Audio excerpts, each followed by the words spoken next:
Tan Lee has long been discussed as a missed signing by the UFC. Only 5 fights into his career, Lee competed on The Ultimate Fighter Season 22, where he went 1-1. 2 years later, Lee was passed on again, this time for O'Malley on Dana White's Contender Series Season 1, despite winning via knockout.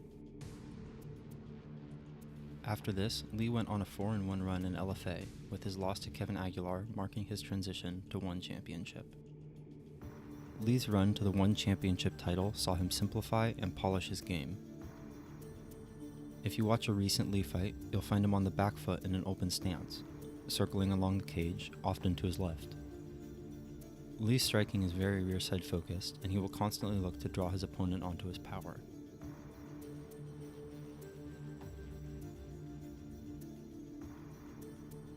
His rear hand can be thrown on the lead, but especially in his later career, Lee much prefers it on the counter. Lee's counters are not slick mid-punch adjustments, but are a consequence of his opponents walking into range, expecting Lee to continue backwards. He is less wild than his regional days, and has implemented feinting into his game far more. Lee is a fighter that is improved by throwing less diversity in technique, but with better shot selection and feints to present opportunities. From either stance, in either matchup, the jab is rarely used by Lee. His lead hand is more likely to be pawing or initiating the hand fight. In the uncommon occurrence of an extended combo from Lee, he will sometimes start with a lead hook. Even in his most aggressive performance against Saad Salayev, Lee preferred other options than the jab to enter range. Tan Lee's dart to the weak side has been a favorite variation of his rear hand. From the open stance matchup, Lee throws his rear hand deep, stepping through into a more squared stance as he punches, or even through into a short orthodox stance. While landing, Lee launches off to his right, away from his opponent's power hand. Depending on range, Lee may add a roll as he moves off to avoid a counter lead hand hook. He can kick into the open side using the same preliminary motion as his dart and will use it as a mix-up.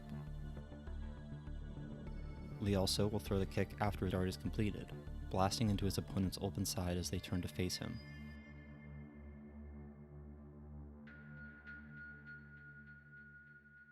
Another variation of his dart to the right is off the lead hook. Again, the main objective is to get offline from Nguyen's power and score. Finally, a spinning back fist can be added to the end, hoping to catch an opponent trying to close the distance quickly.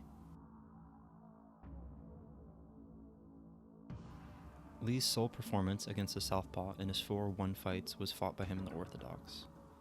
The southpaw grappler brought out a far higher pace in Lee, who put Saad Salayev on the back foot with side kicks to the lead leg and hand fighting.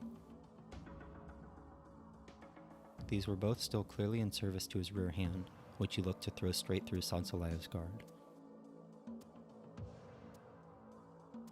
In orthodox performances before signing with one, Lee still showed more aggression than his typical southpaw game, being more prone to blitz in.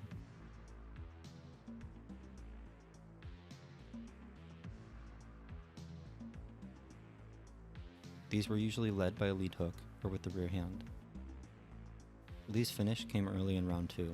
After throwing up a high kick that fell short, Lee stepped up into position to high kick again. Using the same initial motion as the previous high kick, he threw his knee up the center, knocking Saad Salayev out. Against the mold for an outfighter with a taekwondo background, multiple finishes for Lee have come in wilder and scrappier moments of his fights in unorthodox positions.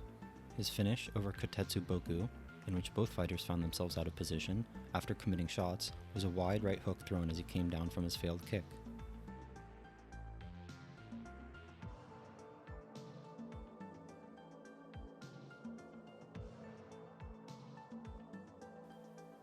Tan Lee's next fight against Takahashi ended with an equally hectic finish.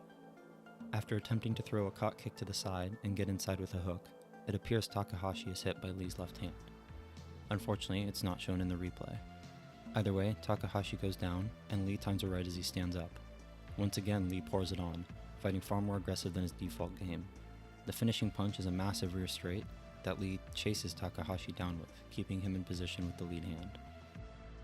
The bout in which Lee won the featherweight title from Martin Nguyen saw Lee go to his darting left hand even more than usual. He also abandoned any spinning kicks.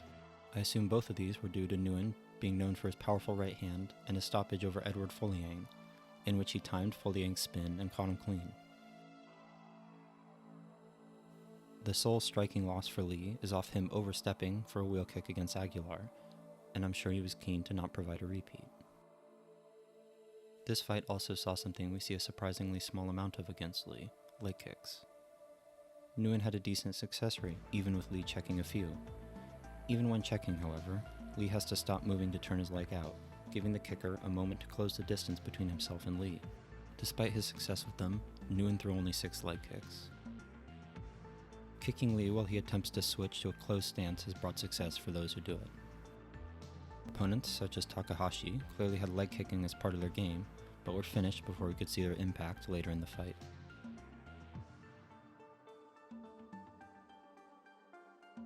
An aggressive start in round 3 from Nguyen saw him able to land some shots as Lee as he tried to circle away. As Nguyen looked for a finish on the retreating Lee, Lee moved from the squared stance he was circling with into orthodox. A straight right as Nguyen recklessly entered range dropped the champion. The following barrage from Lee finished the fight, making him the one championship lightweight champion.